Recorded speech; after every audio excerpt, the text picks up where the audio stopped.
Sean todos bienvenidos a IE Podcast, Inteligencia Espiritual, porque la vida espiritual no es artificial, pastor. Ese es nuestro nuevo eslogan. ¿Qué le parece? Excelente, ¿verdad? Y el día de hoy tenemos una dinámica para, como siempre, todos los que nos están escuchando o nos están viendo en YouTube.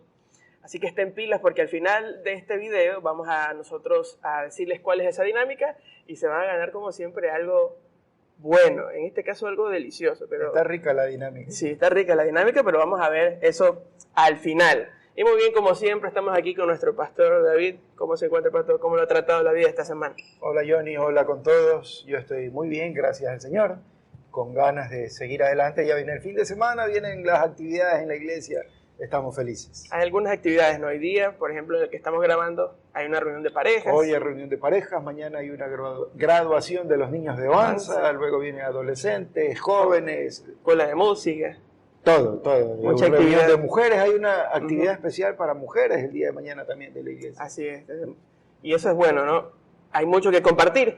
Pero bueno, estamos aquí para comenzar este nuevo episodio, nuestro episodio número 5, si no me equivoco, gracias a Dios. Vamos avanzando. Y tenemos un tema que lo estamos topando en algunas secciones. Ya la semana pasada vimos la primera parte acerca de la veracidad de las Escrituras, un poco de apologética. Y el día de hoy vamos a continuar con eso como la primera parte de este episodio. Vamos a seguir demostrando o hablando más bien de ciertas pruebas que tenemos en las Escrituras y pruebas que podemos encontrar también de forma externa sobre que este libro que nosotros leemos es un libro en el que siempre podemos confiar. Pastor, háblame un poquito más de eso. ¿Por dónde nos quedamos? Sí, Johnny, esta no es una prueba externa, más bien es interna. Vamos a hablar un poco sobre la uniformidad de la Biblia. Es uniforme. Debemos considerar, como algo creo que dijimos en el podcast pasado, que la Biblia fue escrita en alrededor de 1500 años, aproximadamente 40 autores.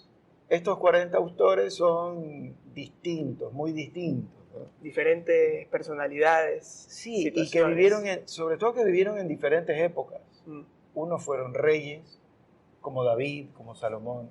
Otros fueron pescadores, como Pedro, como Andrés, su hermano, como Juan.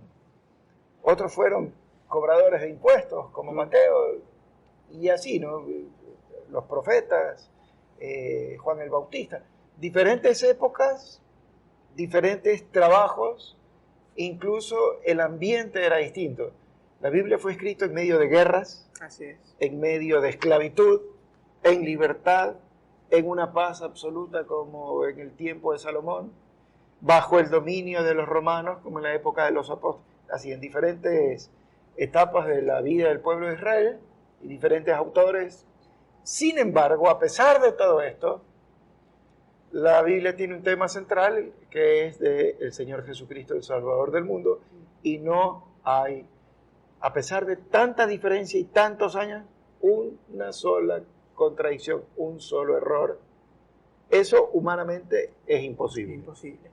Usted me habla de un periodo de 1500 años aproximadamente, sí, de los libros que nosotros tenemos aquí registrados. Y es un milagro desde el punto de vista humano. Es imposible que una persona o varias personas en este lapso grande de tiempo se hayan puesto de acuerdo de una forma tan perfecta.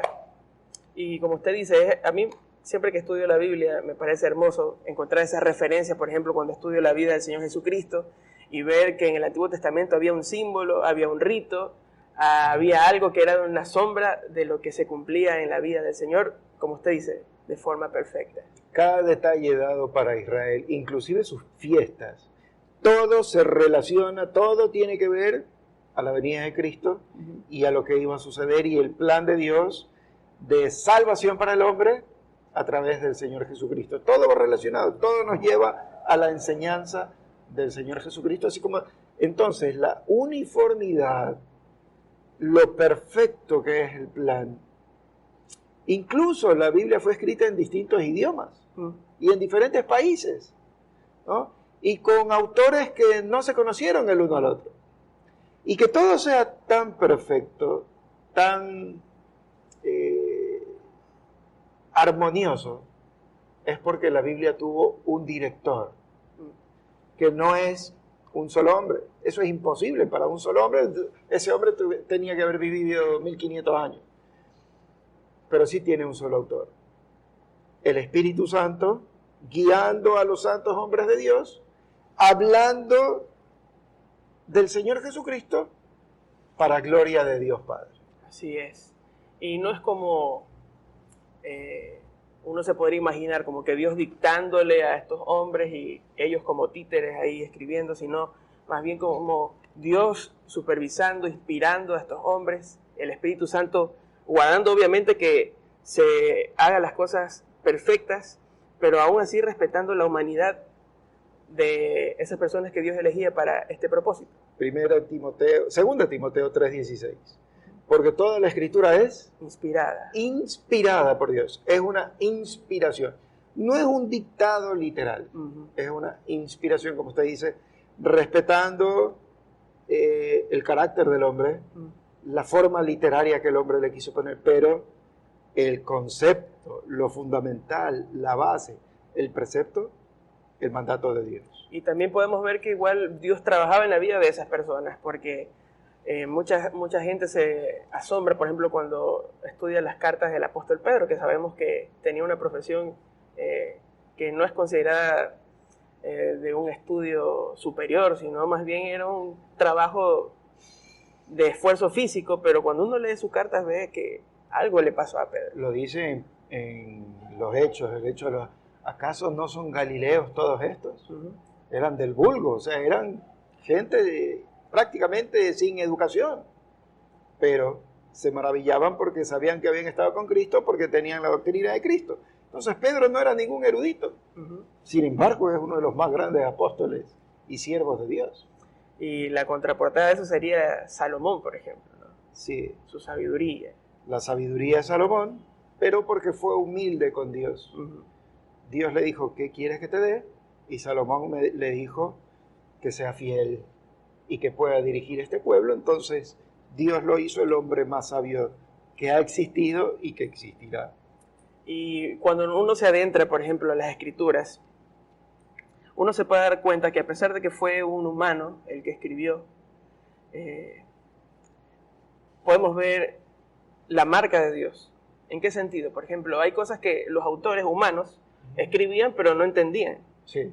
No, habían sido inspirados, pero de pronto no tenían la revelación, o Dios no había revelado ese misterio, así que escribían a veces cosas que ellos en ese momento no entendían y tampoco habían visto. Por ejemplo, hablábamos la semana pasada de los profetas, pero gente común, como Pedro y otros más autores que encontramos en la Biblia, que escribían cosas que de pronto ellos no entendían en ese momento.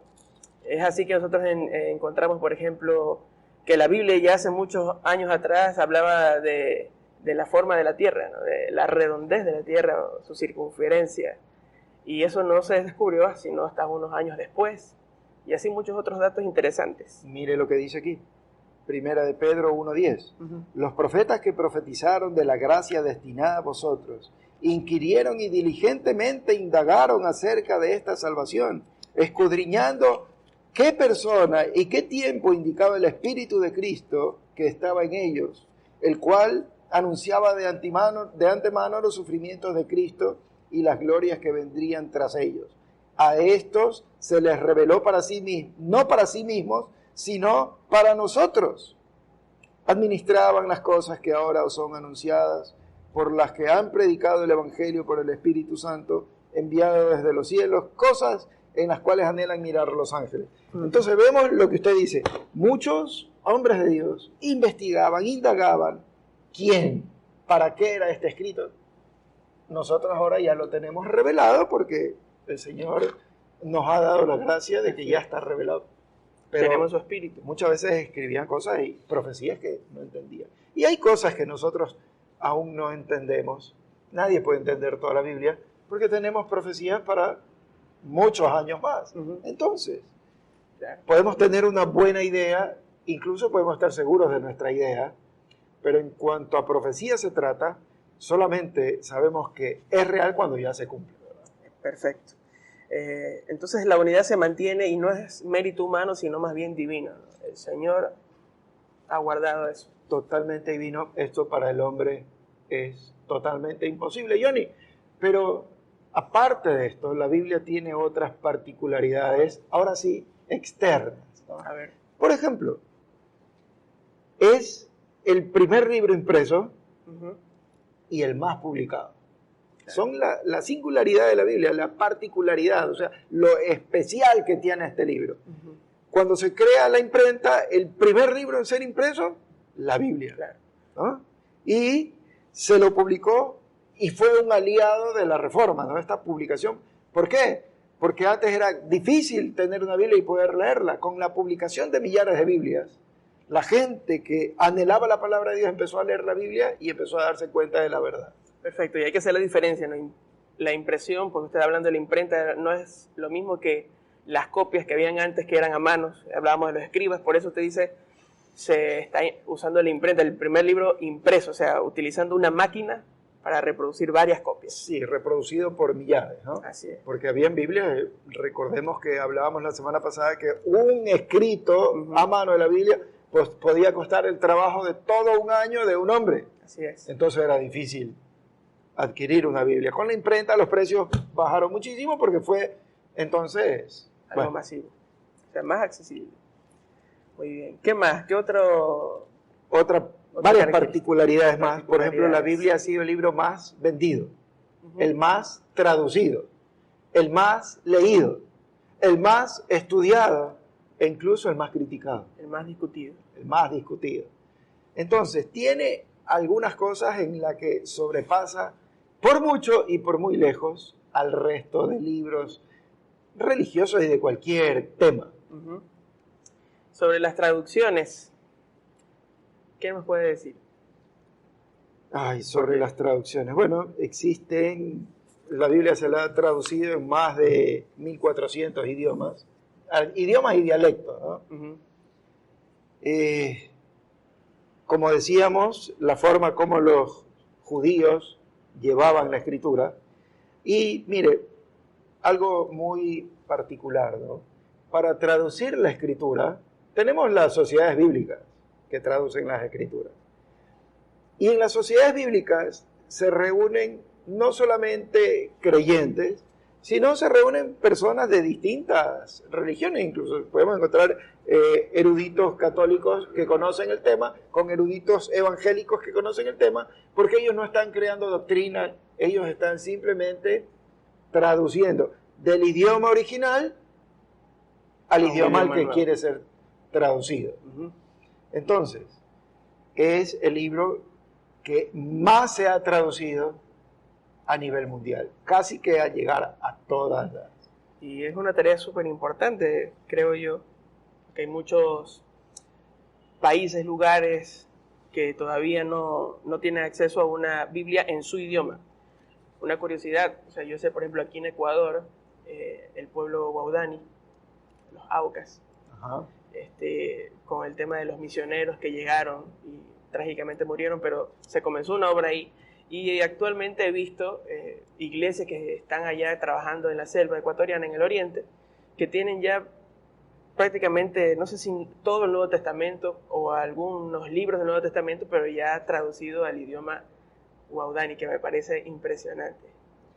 Sí, incomprensible la muerte de estos 5 hombres.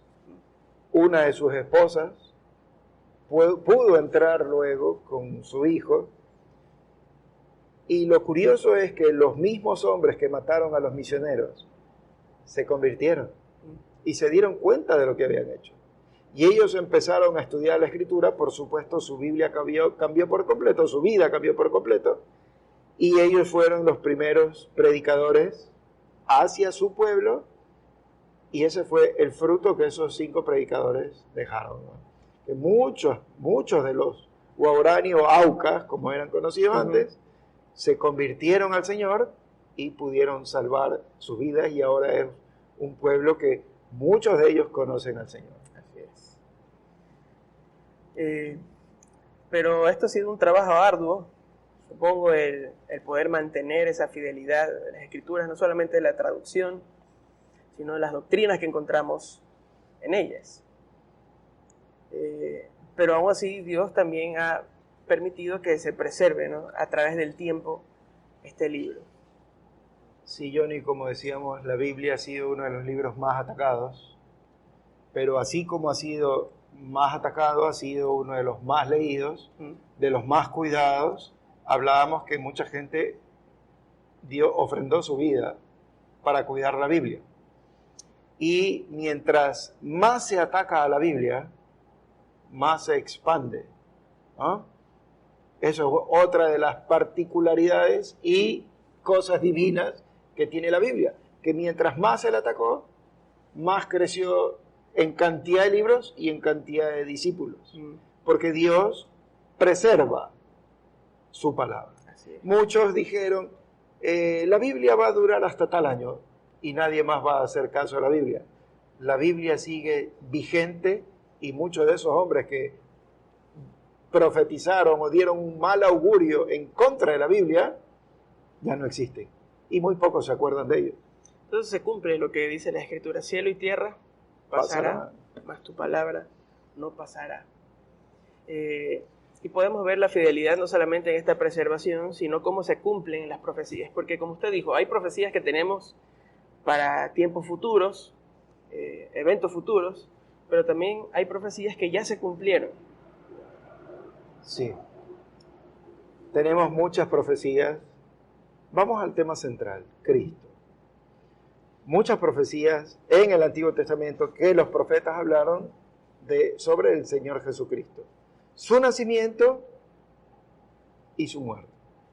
Vamos a ver algunos cuantos. Pero el último detalle antes de entrar en eso. Johnny, la Biblia ha sido atacada, la Biblia ha sido quemada, la prohibida Biblia, en unos países. Prohibida de leer. Antes decían que era pecado leer la Biblia, ¿no? Y siempre ha sido combatida.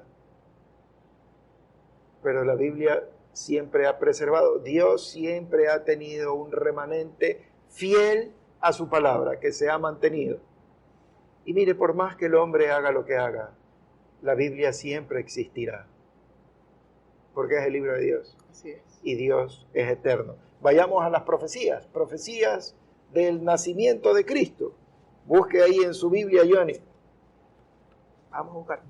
Busque en el libro de Isaías, capítulo 9, versículo 7, de la casa de David. Vamos a ver qué dice Isaías. Isaías 9:7 dice: lo dilatado de su imperio y la paz no tendrán límite sobre el trono de David y sobre su reino, disponiéndolo y confirmándolo en juicio y en justicia desde ahora y para siempre. El celo de Jehová de los ejércitos hará esto.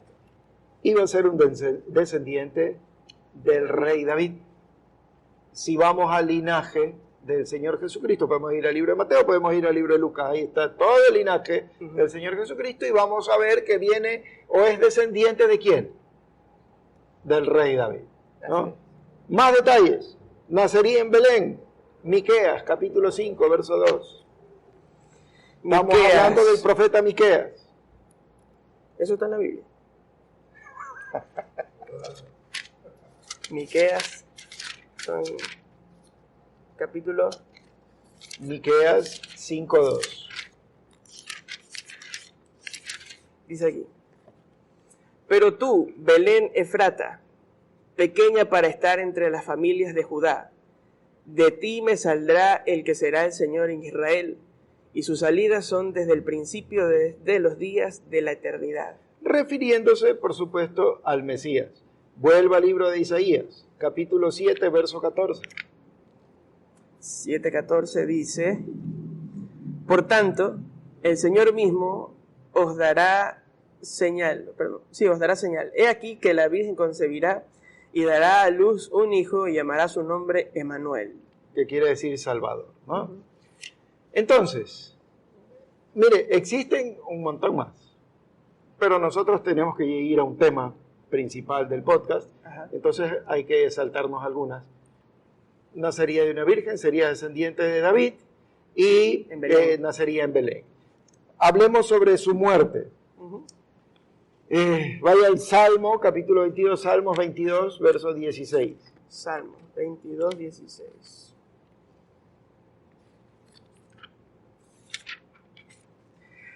Dice, porque perros me han rodeado, me ha cercado cuadrilla de malignos, horadaron mis manos y mis pies. ¿Qué significa horadaron? Hacer un hoyo, Un hueco. Al Señor Jesucristo le clavaron sus manos y sus pies. Sigamos, Salmos 34:20. Aquí mismo en Salmo. Y estamos viendo mínimos detalles, Johnny, porque hay cosas muy específicas. Él guardará todos sus huesos, ninguno de ellos será quebrantado. Cuando el Señor Jesucristo estaba en la cruz y muriendo, a los que estaban a sus lados tuvieron que romperle las piernas para que muera más rápido, para que ya dejen la agonía. Cuando fueron a ver al Señor Jesucristo, no había necesidad de romperle sus piernas porque Él ya había muerto, ¿no? Pero hay profecías de que lo iban a insultar, de que lo iban a rechazar, de que lo iban a traspasar, de que lo iban a coronar, etc. Vamos a la última, Isaías 53:9.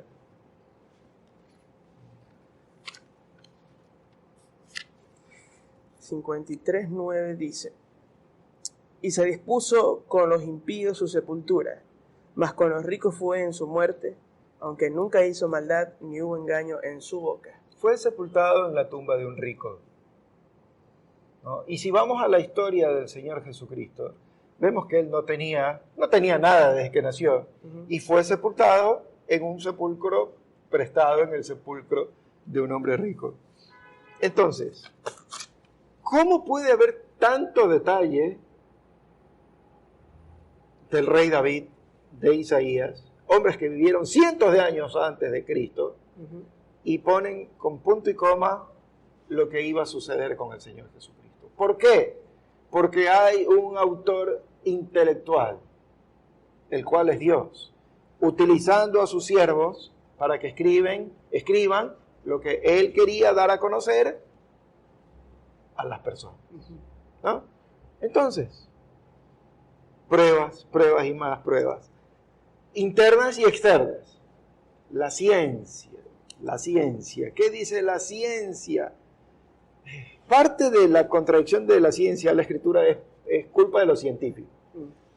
Déjeme contarle una historia. Cuénteme. Producción. Hermano George, hermano Alain, ¿cómo vamos con tiempo? Estamos a 22. ¿20? 22. Contamos la historia, usted hace un comentario sobre la ciencia y nos vamos al tema Listo. principal, que es la seguridad de salvación. ¿Usted cree que podemos saber si podemos tener vida eterna, podemos estar seguros que tenemos vida eterna o no? Ya venimos con ese tema. Pero una historia. Un hombre iba en un tren y se sube al tren, estamos hablando en Francia, se sube al tren un muchacho que salía de la universidad, primer año de la universidad, entró a la universidad de ciencias. Y se sube al tren y se sienta frente a un anciano, un hombre ya muy mayor, y se sienta frente a este hombre mayor. Y este hombre mayor tenía en sus piernas un libro negro. Y el libro negro estaba abierto y lo iba leyendo. Y este joven muy joven, entusiasta, que había entrado a la universidad para estudiar las ciencias, se lo queda mirando y le pregunta, hombre, señor, ¿usted realmente cree en aquel libro? El señor momentáneamente cierra su libro, su Biblia, se saca sus lentes para atender al joven. Y le dice, por supuesto que sí, yo creo en este libro. Y el joven no podía entender y dice, pero ¿cómo es posible que en esta etapa de la vida, en un mundo ya moderno, en un mundo ya avanzado, haya gente que todavía puede creer en esas ridículas historias de la Biblia? ¿Usted realmente cree en Adán y Eva? ¿Usted realmente cree en la historia de Jonás? Y el hombre le respondía, yo sí creo. De un momento a otro, el tren frena. Y el señor, el mayor, le dice, ¿sabe qué, joven? Me encantaría seguir conversando con usted, pero yo me tengo que bajar aquí. Entonces el joven le dice, qué pena que usted esté desperdiciando su tiempo leyendo ese libro, pero ¿sabe qué? Déjeme su dirección de correo porque quiero mandarle material para que usted se empape y sea un poco más moderno y tenga una buena idea de dónde viene el mundo y todo lo demás. Entonces el anciano saca una tarjeta suya y se la da al joven. Y cuando se baja, el joven, muy orgulloso de lo que había hecho, empieza a leer la tarjeta. Y en la tarjeta decía, Dr. Louis Pasteur, director general del Instituto Nacional de Investigaciones Científicas, en Francia. Y el doctor Pasteur dijo, un poco de ciencia nos aparta de Dios. Mucha ciencia nos aproxima a Dios. Cuando se estudia la ciencia a profundidad, no queda más remedio que aceptar que Dios es el creador del universo, del mundo, de la tierra, del hombre. Pero cuando recién los jóvenes entusiastas y sin experiencia empiezan a introducirse en el campo de la ciencia, quieren negar a Dios, quieren negar la creación con un poquito de conocimiento. Es verdad. A veces el problema, como usted dice, de los jóvenes es que solamente tienen un poco de ciencia, porque en nuestra generación, me incluyo ahí, a veces es muy fácil simplemente quedarse con lo que escucho, con lo que veo, de alguien que de pronto hace algún video o publica algo sin mucho conocimiento. Profesores en la escuela, de la universidad también. En la escuela también, en los colegios actualmente se divulga mucho y con una muy superficial ciencia, diría yo, porque es verdad, cuando uno va y pregunta a los expertos, así sea el experto alguien que no es creyente, pero a veces el experto, como conoce tan a profundidad las cosas que suceden científicamente, o la física, o el área que se desenvuelva, no tienen la autoridad de ellos, y algunos lo reconocen, de negar que exista Dios, ¿verdad? Porque no tienen las pruebas suficientes, ¿no? Y creo que ese es el problema, que a veces nos dejamos llevar simplemente por esas cosas que se vuelven virales, famosas, o repetimos, y este mundo nos enseña hoy en día a no pensar, a no pensar. Mucho del problema lo tienen algunos científicos, como usted dice, tal vez le faltó profundizar más, pero convierten de sus teorías o suposiciones Exacto. como que si fueran reales. Entonces, ellos dicen que Dios no existe, etcétera, porque no se lo puede probar. Pero ellos hacen de sus teorías, Que tampoco se que puede no se pueden probar, cosas como reales y las manifiestan. Big Bang, etcétera. Que no se puede probar. La evolución, ¿por qué el hombre no sigue evolucionando? Son cosas que no se pueden probar. Son teorías, pero que ellos dicen que son reales. Entonces muchos jóvenes con ganas de ser distintos, especiales y de no sujetarse a Dios, adoptan estas doctrinas y las creen y las siguen y las esparcen, y ese es el problema. Pero mientras el científico es más grande y más maduro y más experimentado, no tiene otra opción que decir, hay muchas cosas que no entiendo, pero Dios es real. Así es. O sea, nunca un hombre va a poder llegar al entendimiento completo de las cosas como quisiera, ¿no? En su búsqueda Si insaciable. entendiéramos las cosas, fuéramos Dios. Sí, exacto. Johnny, la próxima semana seguimos con varias teorías de la ciencia, como la creación, cómo fue formado, etcétera. La próxima semana, porque tenemos que ir al tema. Un pastor decía, principal. ¿cómo es que Dios hizo que una vaca comiera pasto verde Y salga leche blanca? Bueno, interesante también el tema. Entonces seguimos ahora con seguridad de salvación. La semana pasada hablábamos de la salvación. En Cristo tenemos nuestra salvación. No es por obras, somos pecadores. El único que nos puede salvar es Cristo. Y según las Escrituras yo tengo que recibirlo y creer en Él. Y lo que generalmente se hace, por ejemplo, incluso nosotros al final del video hicimos una oración, ¿no? Y a alguna persona que haya escuchado ese mensaje y entendió lo que el Señor quiere para su vida y haya orado de esa forma, en las Escrituras nos dice que es un hijo de Dios. Pero esa misma persona que puede tener poco tiempo de haber tomado esta decisión, abrirle su corazón al Señor, entregarse a Él, arrepentirse, al día siguiente peca, pastor. cuando acaba de decirle a Dios que le entregaba su vida, cuando acaba de decirle que ya no quería seguir igual, pero viene y no sé ni siquiera hacia el día siguiente, sino después de haber hecho esa oración, cae de nuevo en lo que dijo que no quería. ¿Será que pierde eso que Dios le acaba de entregar? Esa es la pregunta. ¿Será que Dios le quita por haber pecado ese regalo? Pablo dice, miserable de mí, ¿quién podrá librarme de este cuerpo de muerte? El apóstol Pablo dijo, porque sabemos que la ley es espiritual, mas yo soy carnal, vendido al pecado. Y dijo, lo que no quiero eso hago. Con mi mente sirvo, con mi espíritu y mi mente sirvo a Dios, pero con mi cuerpo sirvo al pecado. Tenemos que entender, o debemos entender, que la salvación no es algo que yo me puedo ganar, no es algo que yo consigo. No tiene nada que ver con el hombre. La salvación le pertenece a Dios. Dios la da por gracia y el hombre decide si la acepta o no. Empecemos por ahí. ¿Hay forma alguna de saber si podemos tener vida eterna o no? Si salimos a la calle y le preguntamos a la gente, Señor, señora, ¿usted es salvo?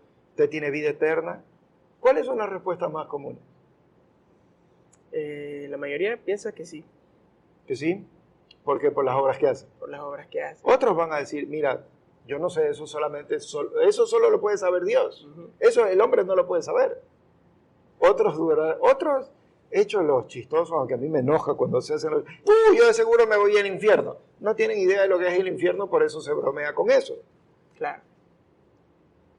Pero sí, Dios nos ha revelado sus misterios y sí nos enseña al hombre si se puede salvar o no, si puede tener vida eterna o no. Para eso está la Escritura, para eso está el mapa, para eso está el GPS, la brújula, como le quiera llamar. Para que nosotros podamos conocer a Dios y conozcamos la voluntad de Dios. Así es. ¿Y qué nos dice la voluntad de Dios? ¿Qué nos dice la palabra de Dios para tener seguridad de que yo pueda saber si tengo vida eterna o no tengo vida eterna y cuál será mi destino después de la muerte?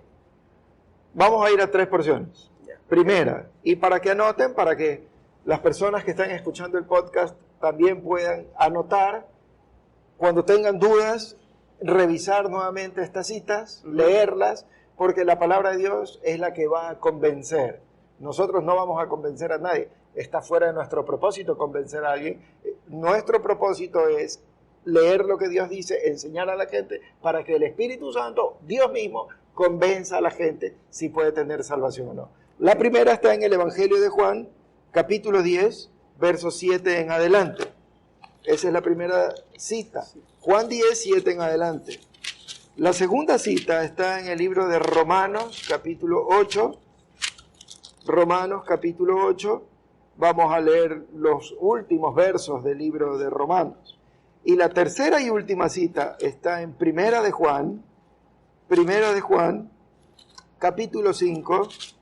Primera de Juan, capítulo 5, específicamente el verso 13, pero vamos a leer un poquito antes del versículo 13, probablemente desde el versículo 9 hasta el 13, pero el 13 va a ser el clave. Ese versículo 13 es un versículo dulce. Ya va a ver por qué. Vamos con Juan. Vamos con Juan, capítulo 10. Evangelio de Juan, que es diferente a Primera de Juan. Está hablando el versículo 7 de Jesús, el buen pastor. Por favor, lea Johnny la historia para poder explicarla. ¿Pero leo desde el 1 o desde el 7? Desde el 7. Ok, desde el 7. Juan 10, 7. Posiblemente yo lo interrumpa y si no, mejor. ¿Ya? Ya, si lo interrumpe, no piense que soy más creativo, sino que hay que explicarlo. Okay. Volvió pues Jesús a decirles, de cierto os digo, yo soy la puerta de las ovejas. Todos los que antes de mí vinieron, ladrones son y salteadores, pero no lo oyeron las ovejas. Yo soy la puerta. El que por mí entrare será salvo, y entrará y saldrá, y hallará pastos. El ladrón no viene sino para hurtar y matar y destruir. Yo he venido para que tengan vida y para que la tengan en abundancia. Yo soy el buen pastor. El buen pastor su vida da por las ovejas. Mas el asalariado, y que no es el pastor, de quien no son propias las ovejas, ve venir al lobo y deja las ovejas y huye. Y el lobo arrebata las ovejas y las dispersa. Ya, expliquemos un poquito esto y qué tiene que ver con la salvación. Muy bien. El hombre o los hombres son las ovejas. Sí. El redil de que se está hablando o el corral de que se está hablando aquí es el mundo. Mm. Los israelitas, especialmente los que vivían en pueblos, tenían un corral común en el pueblo. Así como nosotros podemos ir a un parqueadero general y dejamos... Bueno, ellos, los que vivían en el pueblo, iban y dejaban sus ovejas. Dejaban estacionadas sus ovejas. Dejaban parqueadas sus ovejas en el corral común. Sí. Los que vivían en campo tenían sus propios corrales, pero estamos hablando de un corral común. Entonces, el dueño venía y se le abría la puerta. El dueño de las ovejas es, en este caso, el Señor Jesucristo, que entra al mundo por la puerta. Él no tiene que entrar por la ventana, Él entra por la puerta. Y preste atención a lo que dice. Él llama a sus ovejas. Las llama por su nombre. Uh-huh. Y sus ovejas le siguen, ya vamos a ver eso. El otro, el ladrón, el saqueador, entra por la ventana. Entonces, tenemos que las ovejas somos nosotros, hay un ladrón y hay el dueño de las ovejas y el corral que es el mundo. Ahora, lea el versículo 27, John. Mis ovejas oyen mi voz y yo las conozco y me siguen. Mis ovejas oyen mi voz. El Señor Jesucristo vino al mundo y empieza a llamar. Y el que es de Cristo oye su voz. ¿Y qué hace? La siguen. Y lo siguen. Cuando escuchamos el mensaje del Evangelio, el Espíritu nos convence de pecado. Uh-huh. Y de rodillas y posiblemente con lágrimas en los ojos y arrepentidos, Señor Jesucristo, perdona mi pecado, quiero que seas mi Salvador. Estoy escuchando la voz del buen pastor, que su vida da por las ovejas. Cristo murió por nosotros, dando su vida para que nosotros seamos salvos. Entonces Cristo nos llama con nombre y nosotros le seguimos. Por supuesto que si no lo conozco, si no soy de sus ovejas, no le sigo. Pero mire, ¿dónde va Cristo? ¿Adelante o atrás? Adelante. Va adelante. Las ovejas lo van. Él no va atrás arreando. Él no va atrás, No, va él adelante. va adelante, los llamó y le siguen. Siga, Johnny. Versículo 28. Y yo les doy vida eterna y no perecerán jamás, ni nadie las arrebatará de mi mano. Y yo les doy vida eterna. ¿Quién da vida eterna? El buen pastor, el Señor Jesús. El Señor Jesucristo. Ahí no, y ellos se ganan la vida eterna. O si ellos pecan, pierden vida eterna. No. Yo les doy vida eterna y no perecerán jamás, ni nadie las arrebatará de mi mano. ¿En manos de quién estamos? Del Señor Jesús. De Cristo, del Señor. Estamos en su mano. Como dijo Pablo, miserable de mí, ¿quién me podrá librar de este cuerpo de muerte porque he pecado? ¿No? Porque Pablo no estaba contento con su cuerpo. Johnny, ¿usted pecó ayer? Sí. Pues gente. A ver, déjame buscar la lista. No. Todos pecamos, más que sea de pensamiento, miramos mal a alguien, nos enojamos. Todos pecamos. Cada día debemos postrarnos ante el Señor. Señor, como dijo el rey David, escudriña mi corazón, analiza mis pensamientos y perdóname de mi maldad. Entonces todos pecamos siempre, pero 1 de Juan 1.9, busque Johnny 1 de Juan 1.9. Pero si confesamos. Si lo sabe de memoria, dígalo de memoria. Me puede fallar la memoria. Si confesamos nuestros pecados, Él es fiel y justo para perdonar nuestros pecados y limpiarnos de toda maldad. Él es fiel y justo para perdonar nuestros pecados y limpiarnos de toda maldad. Entonces, si Él me perdona, y me limpia, ¿en qué condición quedo? Perdonado, limpio, santo. Estoy en su mano Estoy en su mano. y nadie me puede quitar de ahí. Y si yo lo amo, día a día le voy a decir, Señor, perdóname. No me sueltes. Pero ¿sabe qué? Lo más bonito de todo es que el Señor murió no solo por mis pecados pasados. Ujú. Él murió por mis pecados presentes y Él murió por mis pecados futuros. Futuro. Eso no quiere decir que ahora ya saqué carnet para pecar. No, porque si yo lo amo, voy a luchar conmigo mismo, a hacer morir mi carne para agradarle en todo. Pero como hombre voy a seguir pecando y yo tengo que luchar contra mi carne y vivir en el espíritu. ¿Cómo lo hago? Alimentando. ¿Se acuerdan que la semana pasada hablábamos del lobo negro, el lobo blanco?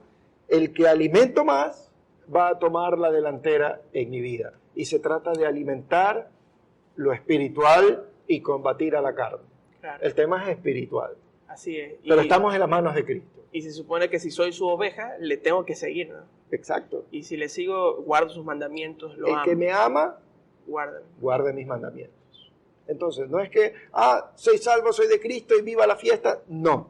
Exacto. El cristiano no es una seguridad para pecar y sentirse bien pecando.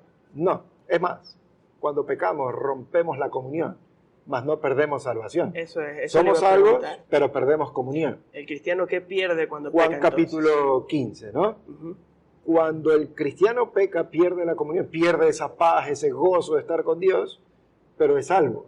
Y si tuvo una vida que no agradó a Dios, pero fue salvo, perderá recompensa cuando Cristo venga. 1 Corintios capítulo 3, Ujú. eso lo veremos más adelante. Pero sigamos, versículo 29. Mi Padre que me las dio es mayor que todos. Pare ahí un ratito. Cuando dice que mi Padre es mayor que todos, quiere decir que no hay nadie más grande que el Padre. Ujú. El Padre es el más poderoso, no hay más que el Padre. Siga. Y nadie las puede arrebatar de la mano de mi Padre. Entonces, no solo que estamos en la mano de Cristo, estamos en la mano del Todopoderoso. Y dice que nadie las puede arrebatar de la mano del Padre. Y cuando es nadie, ni siquiera yo mismo, Ni mi pecado. ni mi pecado. Porque Cristo murió en la cruz por mi pecado, para salvarme. Se compadeció. Johnny, si la salvación dependería del hombre, entonces ningún hombre se salva. Ninguno, porque todos seguimos en pecado. Así es. Pero por supuesto nos postramos ante el Señor y con un corazón contrito y humillado, como dice la Escritura, le pedimos perdón y Él nos perdona. Así es. Lo entiendo yo también como lo que Dios ha quitado al momento de creer en Él, esa condenación también que había en mi vida, la ira de Dios por mi pecado. Esa condenación ha sido quitada por el Señor Jesús. Y bueno, terminamos ahí el versículo 29. Y a mí siempre me gusta pensar, ¿no? ¿En manos de quién estoy? ¿En las manos de Cristo? ¿En las manos del Padre?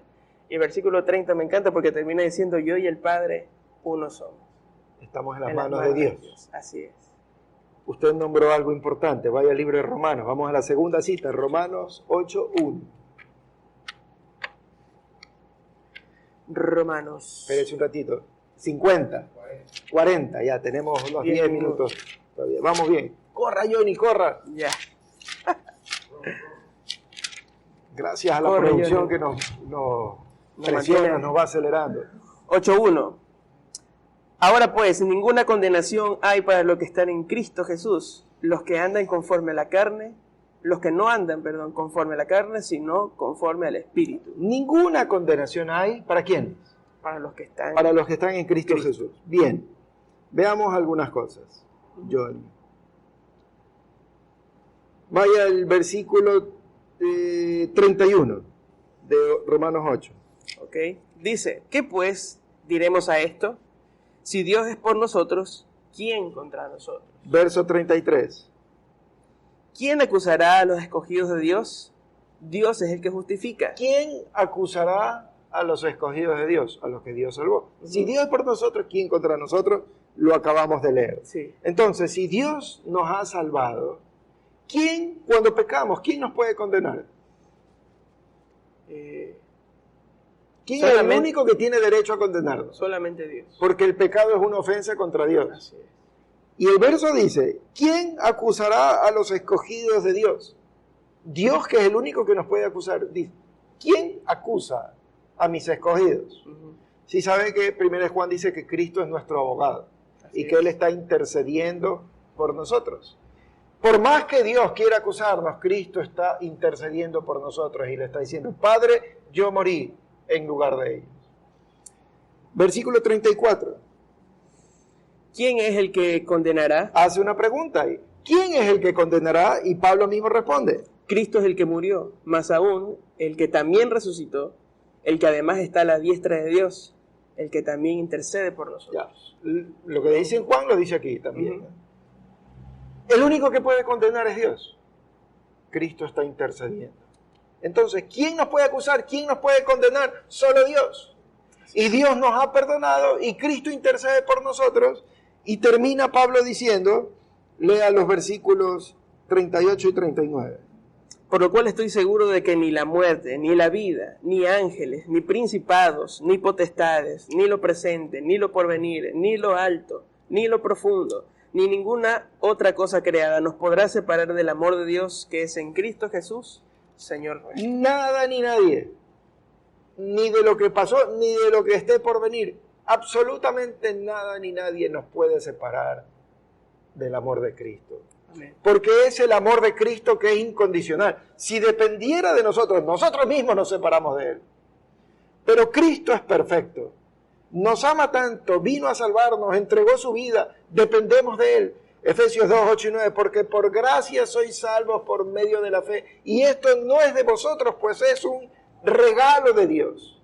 La salvación no es por obras que nosotros hubiésemos hecho, sino por su gracia.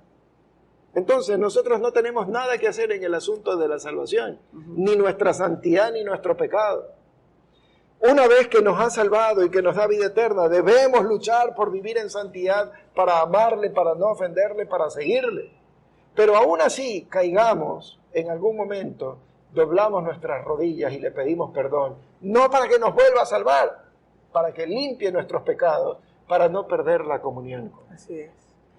Bueno, algo que me gustaría puntualizar ahí, pastor, es que a veces podríamos elegir esa enseñanza, esa doctrina, que es verdad, y que estamos hablando del efecto espiritual, ¿no? O sea, por nuestros pecados, si le hemos pedido perdón al Señor, nadie nos puede condenar. Pero, por ejemplo, alguien que ha cometido un delito, obviamente tiene que comparecer ante la justicia que Dios mismo ha puesto aquí en la tierra.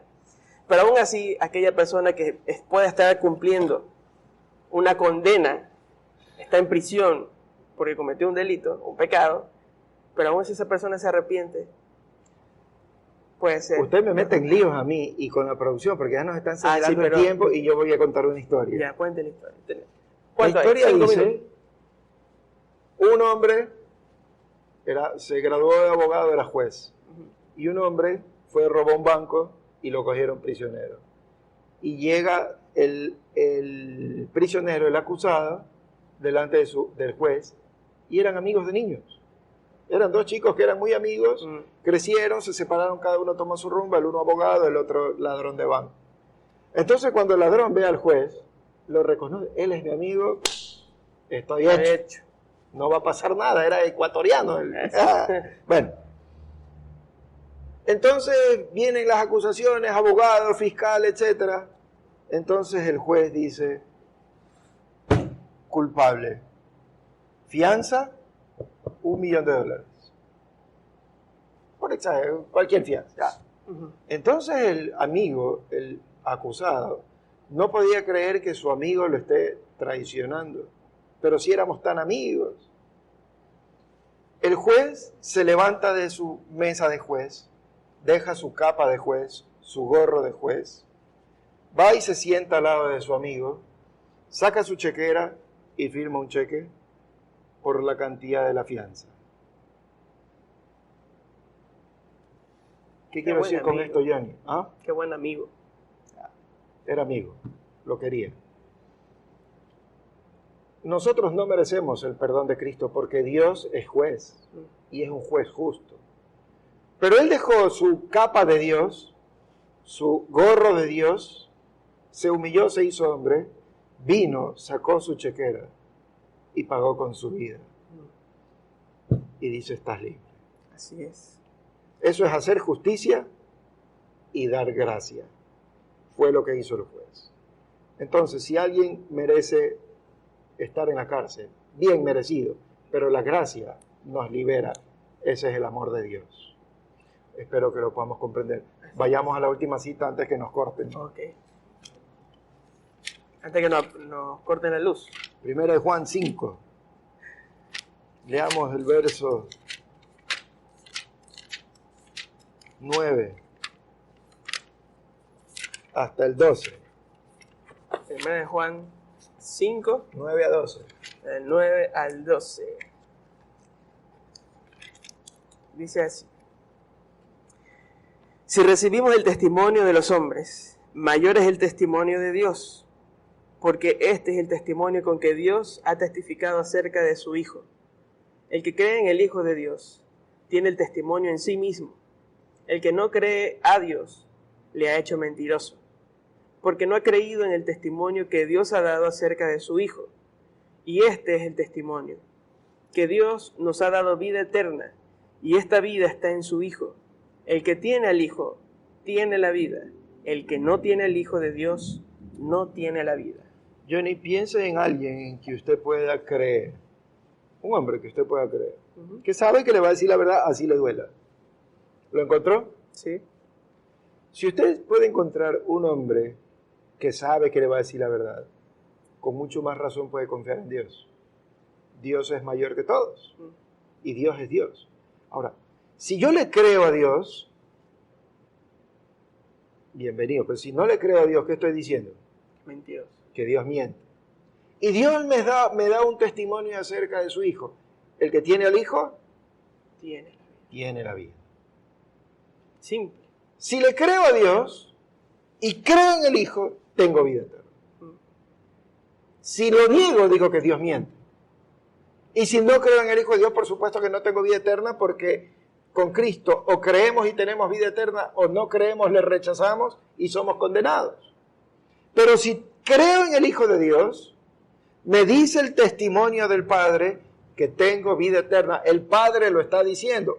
Por eso, si alguien le pregunta en la calle, ¿usted tiene vida eterna? Yo sí tengo vida eterna, porque Dios me dice que tengo vida eterna. No porque yo la merezco, no porque yo lo siento, porque yo lo creo, Dios me dijo, no, nada de Porque eso. tiene la inteligencia. Dios me está diciendo que si creo en su Hijo tengo vida eterna. Y yo le creo a Dios, porque si no le creo a Dios, digo que Dios es mentiroso. Ahora veamos el versículo 13. Estas cosas os he escrito a vosotros, que creéis en el nombre del Hijo de Dios. ¿En qué tiempo está el verbo? Creéis, presente. Presente. Y estas cosas, claro, Juan está escribiendo al que le envió la carta, pero nos está hablando a nosotros en vivo y en directo también este versículo. Y estas cosas os escribo a vosotros que creéis en el nombre del Hijo de Dios. La pregunta es, usted amigo, usted Johnny, producción, ¿creen en el Hijo de Dios? Amén. Para que sepáis que tenéis vida eterna. ¿En qué tiempo está el verbo? Presente también. Presente. Si yo creo en el Hijo de Dios, Juan está diciendo, inspirado por Dios, que si crees en el Hijo de Dios, entonces tienes vida eterna. La vida eterna actúa en pasado, en presente y en futuro. Cuando nos salvó, nos dio vida eterna. En este momento tenemos vida eterna y cuando Cristo venga, estaremos en vida eterna.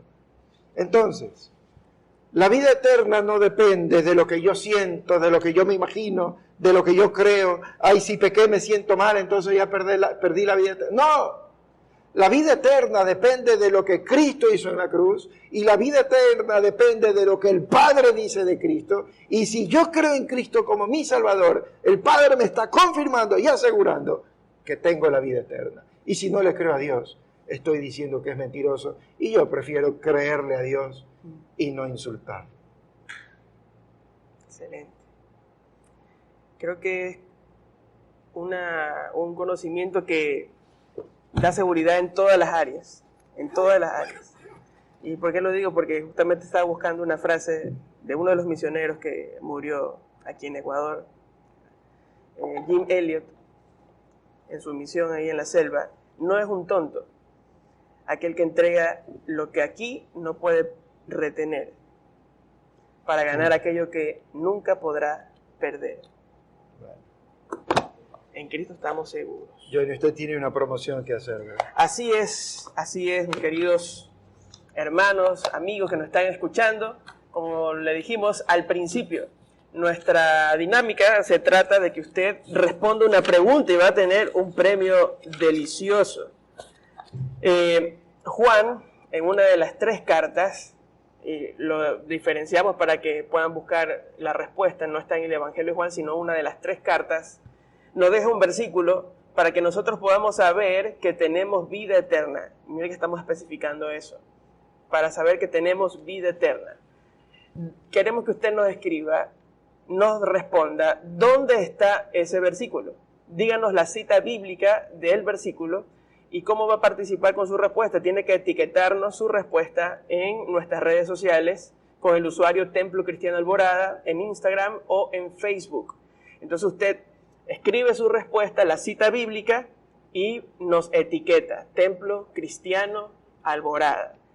Inmediatamente usted va a participar con el hashtag TCA Podcast, pero tiene que etiquetar el usuario de nuestras redes en Instagram, Facebook, que es Templo Cristiano Alborada, y el delicioso premio es... Un cheesecake. ¿De qué empresa? A ver, díganos, ¿de qué compañía? Mamma Mía. Mamma Mía Cheesecakes, unos cheesecakes riquísimos. Entonces, para el ganador aquí en Guayaquil, ¿sí? Los que viven en Guayaquil van a poder venir a la iglesia, retirar su cheesecake.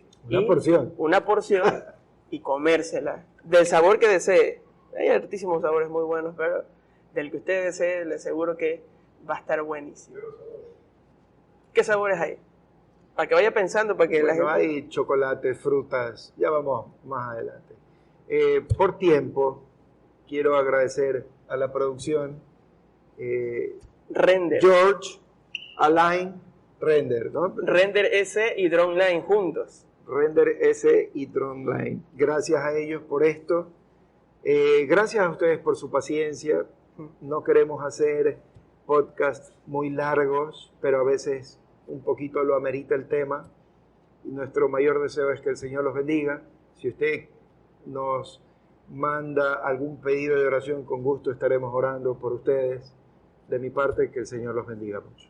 Así es, queridos hermanos, amigos, escríbanos sus preguntas. Por ahí ya han dejado unos temas que quisiéramos abordar. Me parece excelente, pero todavía hay oportunidad. Escríbanos, por favor, comente, comparta, suscríbase al canal para que cada vez que aparezca un nuevo episodio, a usted le llegue la notificación y así no se pierda ninguno de los episodios de nuestro IE Podcast. Que el Señor los bendiga.